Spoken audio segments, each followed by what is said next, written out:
So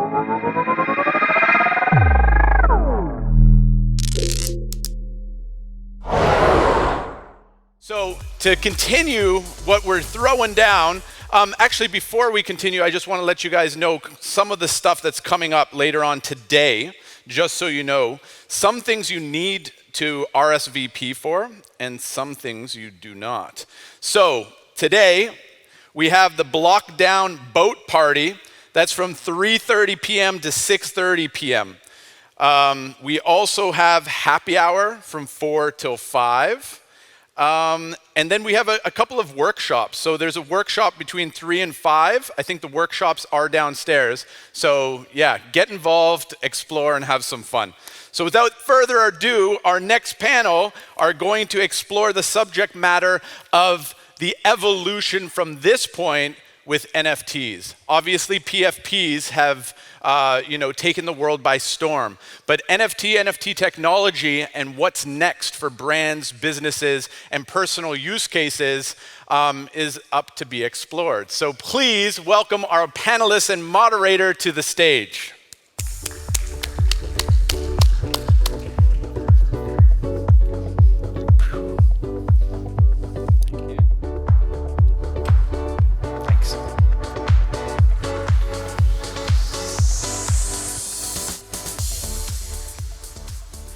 Everyone, thank you very much for being here, and I'd like to welcome you to our panel on emerging NFT trends and the life beyond the profile picture NFTs.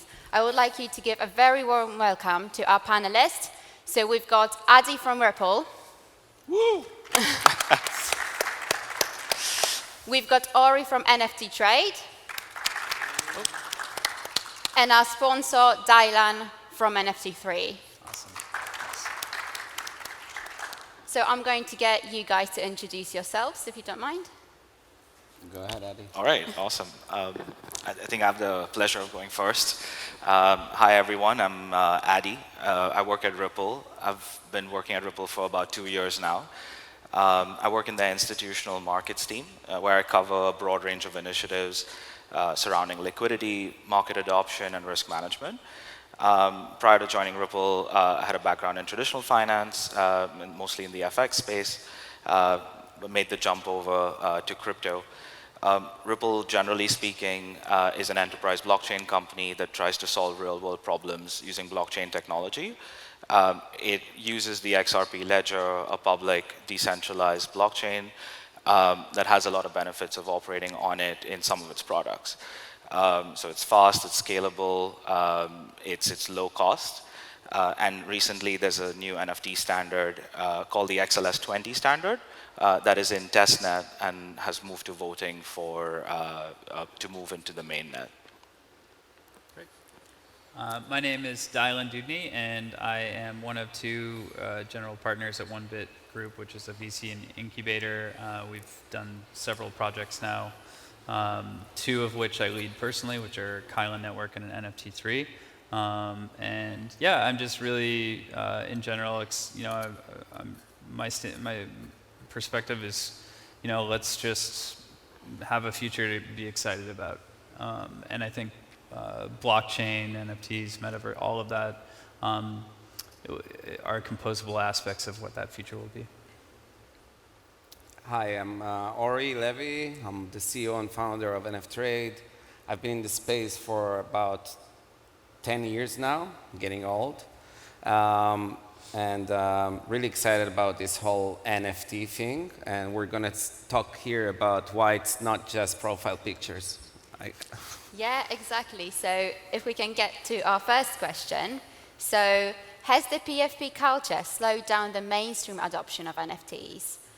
Maybe, Ori, you can start? Yeah, sure. I think it hasn't slowed it down at all. I think this is kind of like what the public sees. People see profile pictures, and that's kind of what made it even more popular than what it could have been. I think that NFTs quite exploded really fast thanks to the PFPs. Obviously, it's not the only use case of them, which is what people tend to think it is. There are so many use cases that the world will eventually be open to adopt them. but I think that PFPs really helped with fast, publicity of these of NFTs in general. And there is almost no one in the world right now that hasn't heard of NFTs. If you look at Bitcoin back in the day, it took a lot longer for Bitcoin to become something people know what it is. And NFTs did it much quicker, I guess, thanks to PFPs. Okay, great. Do you want to take the next question? Adi, maybe? Yeah, I mean, I think it's got pros and cons, right? It's not really slowing down mainstream adoption of NFTs. Like Ori was mentioning, if anything, the whole PFP craze has made people actively look into the NFT space. It's something that they can't just ignore. It's exploding so rapidly that it becomes commonplace in every conversation that you have with people, especially in the crypto community. And so you can't just ignore it. You need to understand it. And we've reached the stage now where a lot of businesses are seeing everyone else act.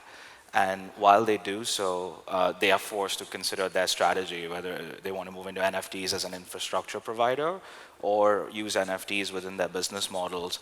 I think it's actually accelerated the growth and the adoption of NFTs, more generally speaking. Yeah, I think there's clear analogs to NFT adoption with sort of the maybe the ICO craze of 2017, where you got a massive amount of it's a little different, but you've got still a large number of people coming in. There's a lot of excitement, and there's a lot of everyone's kind of thinks this could be a big thing, and and then all of a sudden 95% of them are probably not going to be a big thing, right? And everybody is sort of like trying to figure out what's going to be the big thing. And we'll probably get to questions about, what are the big things? Yeah, exactly. But I think there's some definite analogs you can draw to that. But I think that, it's like, I think Vitalik and the Ethereum group and like all those guys, a lot of people were thinking about what's going to be or even in general, like what's going to be the killer app to blockchain technology in general. And sort of maybe DeFi Summer, we had this yield type functionality, but it never was an app. It became kind of like this weird standard that ended up catching on, which was NFT technology, or I guess, is it 1171? I don't know why I'm flubbing on that, 1171. ERC 1171. And so like it wasn't an app that became the killer app of blockchain. It was like NFT as the standard that became kind of like a killer app, if that makes sense. Yeah, definitely. Yeah. So what NFT use cases do you think have staying power or have demonstrated their long-term utility? Could you give any examples, any NFTs projects that you're really excited about? You're talking about utility, or are you talking about longevity? So longevity. So obviously the Bored Apes have shown how you can take a very simple PFP project and make it something that's a lot more. They just recently launched their metaverse. Well, and this is something we have to say another word about. They haven't launched any metaverse, actually. They sold land for quite a few millions of dollars, and there is nothing yet. And this is something that is probably going to slow down the adoption, because these projects are selling into this hype, but there's nothing that people actually are using in this space in terms of metaverses specifically. And me as an adult, I'm not going to put VR glasses and walk around in a metaverse anytime soon. Hopefully never. And I hope that people will eventually, because I don't know otherwise why everyone's building these metaverses, because they're so talked about, yet I don't know anyone who's actually in them. So yeah, but there are some projects that are doing great things with NFTs, and I think that games are going to definitely be the killer app or the killer use case of NFTs, yeah, we're going to kind of decentralize that Steam shops that are making all the money and leaving no one with anything. NFTs will help these gamers to actually be able to make some money out of their time and efforts. Definitely. Delane, you want to continue? I think sometimes you can, it's almost like it could be reducible to human psychology where, there's this like, there's a primary and sort of like an alternary like place that people are putting, value or hype into. And this is true for cryptocurrencies with Bitcoin and Ethereum. It's true for other things in our daily lives, like brands, like there's always sort of like Pepsi and Coke. So, I mean, I think that the big projects in NFT space are big, like by virtue of being big, and it's more reducible to human psychology about how, rather than anything virtuous to the projects themselves, in the absence, like you're saying, of any content or anything delivered, it's a brand exercise, and it's like what do people think is going to be big? Well, it's the thing that's already big or the thing that is, just under the big thing. So talking, CryptoPunks and Bored Ape Yacht Club. So I feel like that has a big role to play. Yeah. Yeah, I mean, by the way, I would totally see myself wearing VR goggles, operating in the metaverse and doing cool things there. But yeah, to me, I feel like when you're trying to think about longevity of the NFT space, I think what would be it's the intersection of NFTs, not just PFPs, but like the whole ownership angle around NFTs and how that meets DeFi and real world commerce that actually will stay on and actually survive over the long term. It's basically you want to have ownership and control over your assets. So any applications that provide you with ways to trade, borrow, lend, post your NFTs as collateral, tokenize your assets, create composable objects that can be used in any blockchain application that'll survive beyond just the PFP. That's how I think about longevity, commerce, etc. Or like what you're building is pretty interesting. It kind of fits in right there. Okay, great. So I'm sure you saw the very controversial article last week from Wall Street Journal, who claimed the NFT market is beginning to fail. So do you think the NFT market is in a good health, or are people slightly starting to lose interest? Delane, do you want to start? It's hard to say. I think that it is probably it's bound for some sort of reckoning, certainly on the part of individuals who have entered this space with, they're kind of like crossing their fingers and pressing execute on OpenSea on buying, a random NFT that they think is going to go up or blah, blah, blah, or whatever. So I think there's going to be a reckoning for that because a lot of the value is going to be lost, like, Ori's talking about with respect to this delay between the expectations of the market and the promises of people building and founding, which, founders, I think, have to take some responsibility, but we also have to pitch our projects to investors or to the market and try to get enough runway so that we can build these things out. So there's this game that ends up being played of, we have to say like what's possible, like authentically, but at the same time, like truly there's going to be a delay of years, maybe 2 years, 3 years before, maybe longer, like the metaversal stuff that we're talking about, like, or the expectations around metaverse, I think are going to be really long, like delay, like really long. And especially this like narrative about Ready Player One type of a narrative, like that could be, I really do think that could be up to like 10 years away because you can't really interoperate these metaverses in the way that people think you can. There's not well, at least right now. Yeah. Yeah, I don't think it's failing in the sense of failure, but it is there is a downtrend for sure.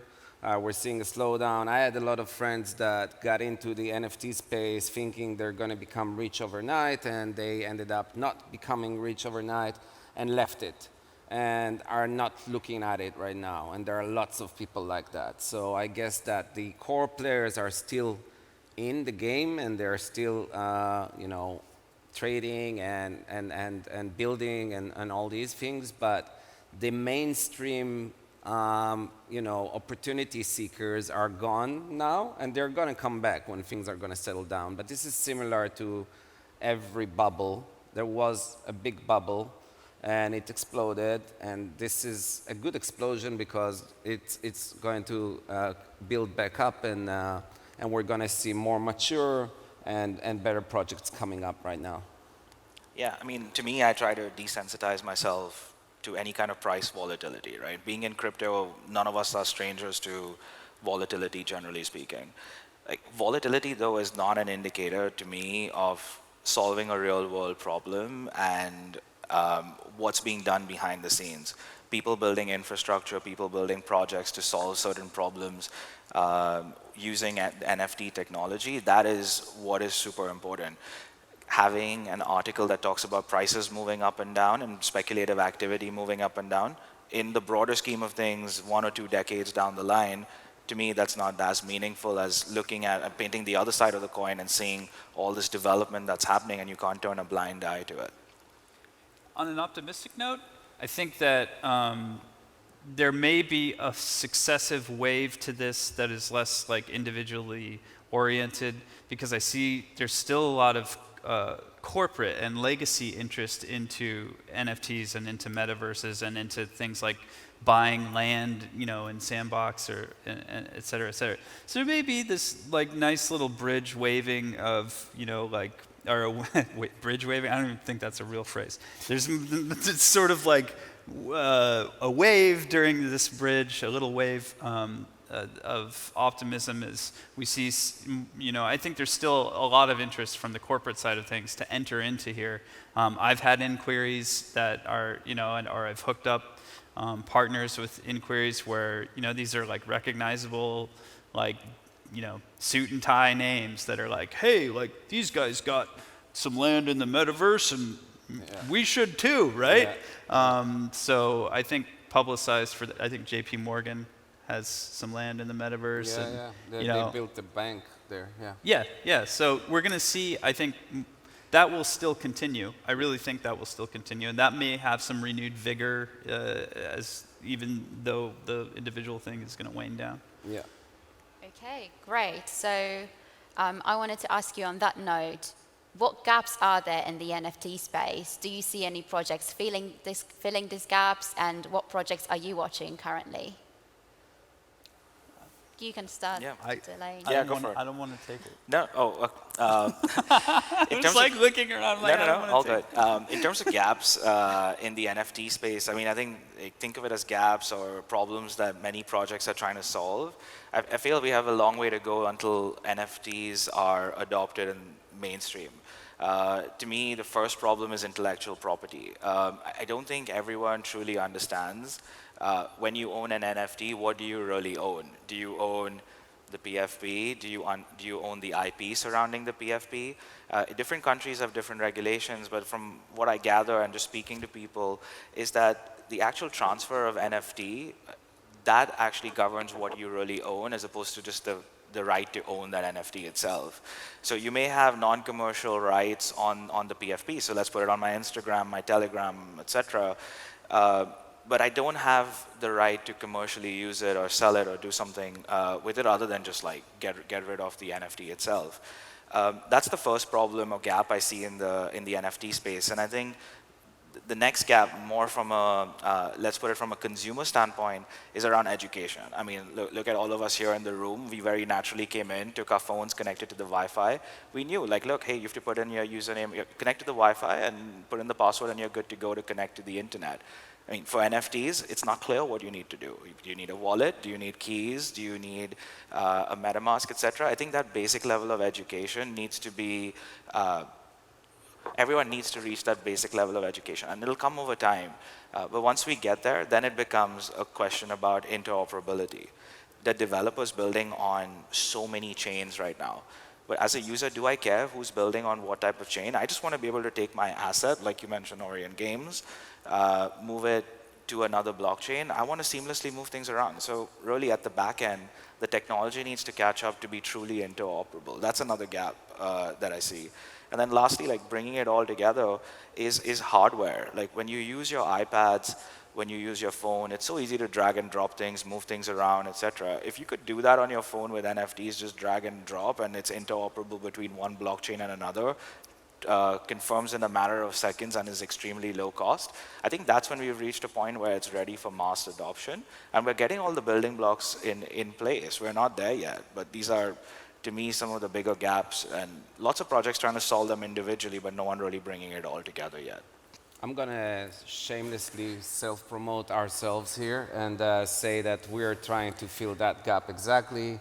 NFT Trade is a multi-chain NFT marketplace where we currently support 6 chains, and we're adding more and more chains. And this is the kind of, and I understand what you said. A user doesn't care where they bought their NFT and what chain it's on, and they just want to be able to trade it or use it.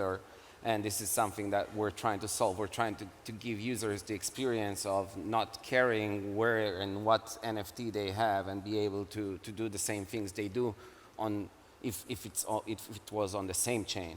And so, yeah.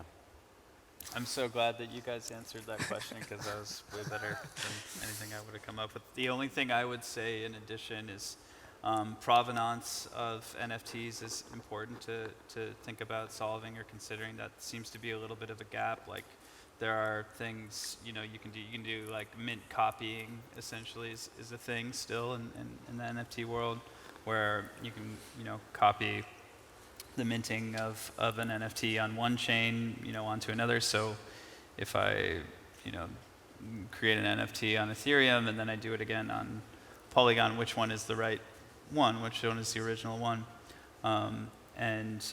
Yeah, so provenance is going to be really important. And I'll also shamelessly self-promote and say it would be nice if you can attach some sort of identifier to that, if you attach a decentralized identifier, an NFT3, you could, understand the provenance and understand that that's actually somebody who is a real artist, say, like whoever that may be, he's like a contemporary artist or whatever, NFT artist, they can sign off their did on that NFT, and then you can sort of solve the provenance issue, which is actually pretty cool to consider too. These were really great answers. And we all have friends and family who think, oh, NFTs are just MP4s and JPEGs verified on the blockchain. So what do you think is the public actually missing about NFTs to go into mainstream and to everyone to get as excited about them as we are? I think they're pretty much right. They are JPEGs and MP4s on verified. And I think that's the cool thing about them. I don't think there's anything wrong with that thought. Obviously, I mean, JPEGs are pretty fucking cool, and they are worthy. And so I don't see the problem in saying that that's what they are, because that's what they are. As long as they're unique and have value, there's no problem with it. Okay. Yeah, I mean, to me, I think it boils down to what I was mentioning earlier. There's identity, there's ownership, and then there's control. We spoke about identity with the JPEGs, PFPs, avatars, how you roam around in the metaverse, etc. And so we solved that problem, and everyone's talking about it. I think what people don't get fully, because they're not talking enough about it, is the angle around ownership and control, right? So like I was mentioning earlier, like owning real estate on a blockchain. We're not there yet, but music, another area ripe for disruption. Think about carbon credits, another area ripe for disruption. So all these areas have one theme in common. They need provenance, like you were mentioning. Blockchains are good at holding large amounts of data, right? So having a blockchain store this information, a chain of flow of how data moves from one place to another. Like all these good properties of blockchains and NFTs particularly get lost.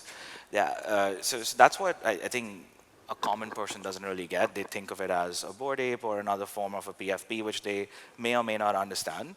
And I think that's the last element, which is control. Like it's taking ownership of all these either real-world assets, digital assets, or assets in the metaverse, and then controlling it and doing something cool with it, doing more than just holding on to it as an investment or a deed. It's operating it in commerce, flexing it, doing whatever you want with it. So I think it goes beyond just identity. Also, I have a real life example. These glasses, I bought them. They are one of 350 edition. But I noticed those glasses. they're nice, Very right? cool. Yeah, very cool. But I have no way to verify that this is actually true. I got a paper and it was signed and it was all very Web 0 kind of thing. And if there was an NFT attached to it, it would be much, much easier to verify that this is actually one of 350. So we're going to see a lot of real world items have NFTs attached to them. Okay, great. Yeah, and just to chime in, I think that so the world and the internet suffers from, in a way, it suffers and it also benefits from the aspect of, infinite, near free copyability, and and I don't even know if that's a word, but and that's like a blessing in the sense that we can share information really easily, but it's also a curse from the standpoint of how do we. For example, if there are certain things that, like you say with your glasses, right? We want to make sure that people know that there are only so many of these, that it never will be again, and how could we all sort of like know that? So that there's like a long period, 15 years of time that relatively long, that humanity's been living in this Web 2 world where everything's infinitely copyable, and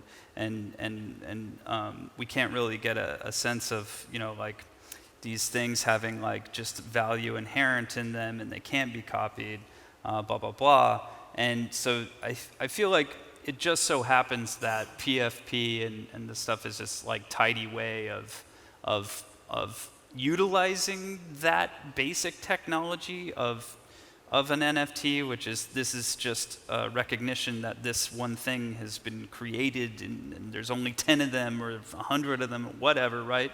And you can cryptographically verify that or verify that on the blockchain. It just so happens that the best way that that's represented right now, or the stickiest thing, is with a PFP image. But like you say, you can do what are called physical and digital off-chain, on-chain interactions, where maybe you could, like, I don't know, when you buy those as part of the thing, like you get an NFT issued to you, and I think a lot of people are working on this sort of thing right now. So a lot. You'll see that coming out, I think. Okay, great. And Elaine, you mentioned your company earlier, and NFT Identities. So your company actually helped to pioneer the technology.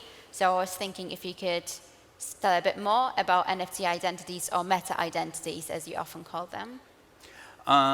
Yeah, I mean, I don't want to misrepresent myself. We didn't pioneer decentralized identifiers. Like we stand on the shoulders of a lot of people that have been in the working group for the Web3 consortium to approve that standard, along with other standards like verifiable credential attestations.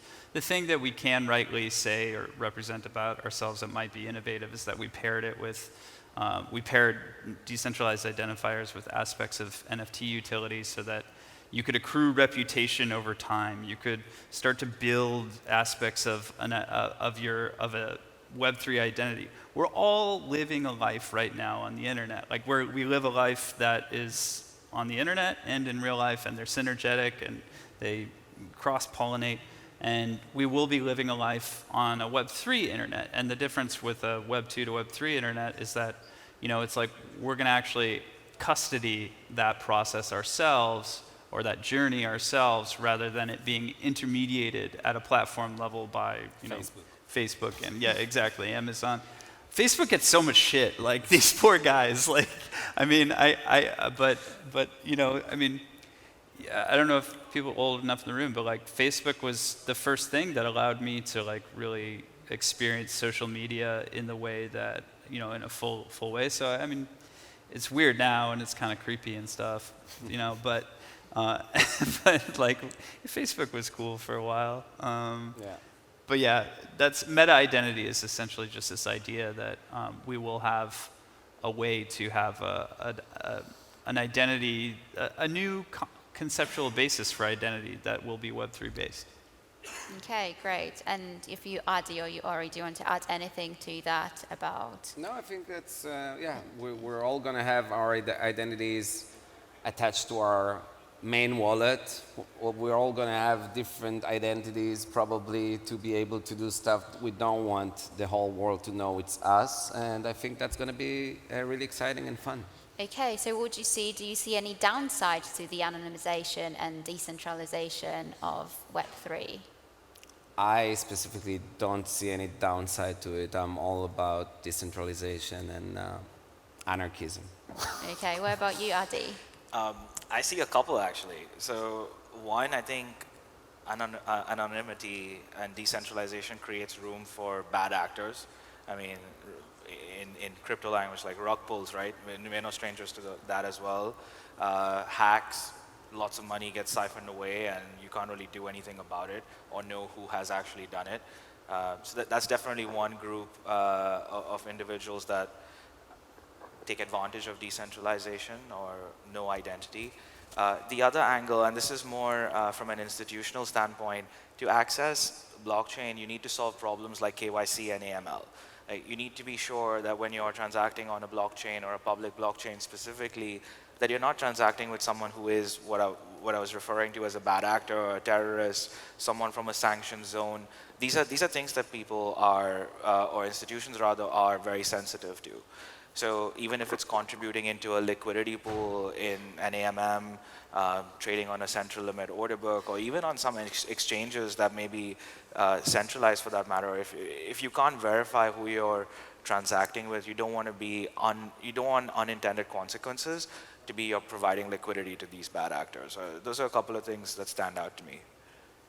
Yeah, go.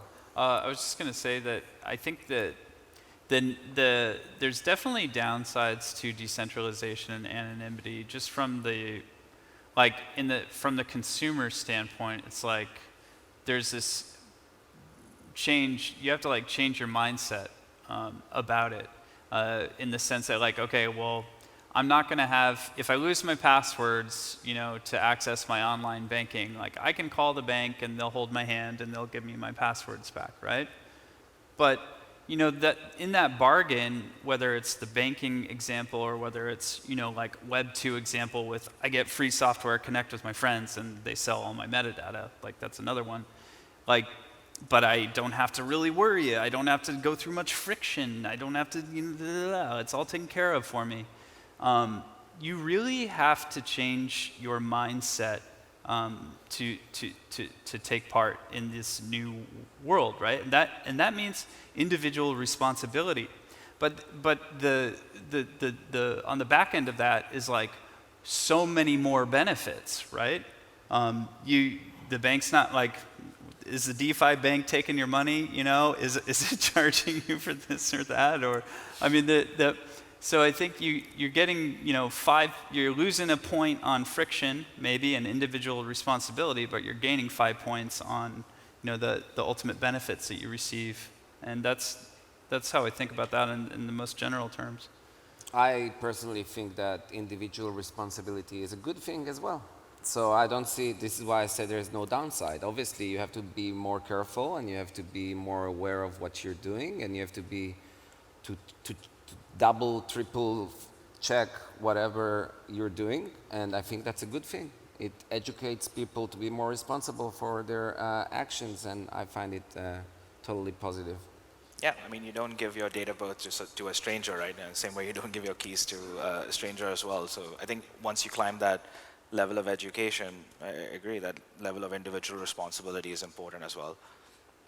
Okay, great. And I know this is a bit of an elephant in the room, but do you see NFT carbon footprint as an issue? Do you think it's something that can stop mainstream adoption? Or do you think it will? I think there are going to be solutions that will eventually make the carbon footprint lesser and less. We at NF Trade have a function where you can, on each transaction you do, plant a tree. So you could tick this button, and we've so far planted, I don't know, a couple thousands of trees already. We're working with an organization that's doing it for us. And so people are trying to fix the problems they're causing, and it's a good thing. But I think that the benefits of a decentralized world are higher than the carbon footprint that it leaves behind. Okay, great. I'm pretty passionate about this.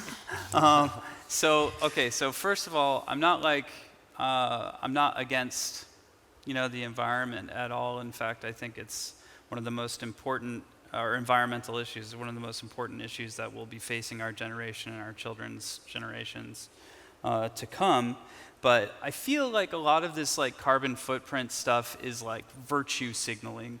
The huge, like, if you look across this, the data and the statistics about like what big impacts different industries have, like we still haven't figured out meat, we still haven't figured out steel and concrete and what they contribute in terms of overall emissions and carbon footprints. Yeah, we're working on stuff with electric cars and blah blah blah. And so when the narrative of like it's POW algorithms really horrible for Bitcoin. Bitcoin is like has the energy expenditure of Delaware and like blah blah blah. It's like no. Like look at banks. Okay, banks. What is the energy expenditure? If you go to any major city, like 3 or 4 of the tallest, biggest buildings are the bank's buildings. So like there's heating, air conditioning, cooling, like. Yeah. Running around of money in trucks, like, come on, like, so the carbon footprint stuff, in my opinion, I think it's a lot of posturing. I think I feel strongly about it. I think it's silly, man. I mean, certainly we want to get to more efficient means for ensuring these algos and stuff as time goes on, and POS I think has some. I mean, there's arguments to be made for POW or more efficient POWs, but yeah, I feel very strongly about this. And I think, in fact, a lot of this carbon footprint stuff is like a lot of virtue signaling, a lot of like... Bullshit. Bullshit. Yeah, thank you. I could have made that more concise. It's bullshit. Yeah. Yeah, I mean, I think to me, when you think about NFTs and sustainability, you always go back to the blockchain that it operates on, right? And taking it from one perspective on proof of work, proof of stake, or whatever it is, like how we look at the XRP ledger is that it's very green. The cost of a transaction is very low. It's very energy efficient to confirm a block, right? So, we're trying to minimize a carbon footprint by operating in the space. Generically speaking, I think what we also have to look at is what is that technology enabling. Technology is also enabling to solve problems like carbon credits or sustainability type issues. For example, there are people setting up transparency around how carbon credits can be traded. Can they be traded in a decentralized environment? Are there duplication of carbon credits, for example? So to some extent, if you're enabling the correct or the transparency in terms of how carbon credits are traded and operate, you will eventually help solve for some of those problems as well.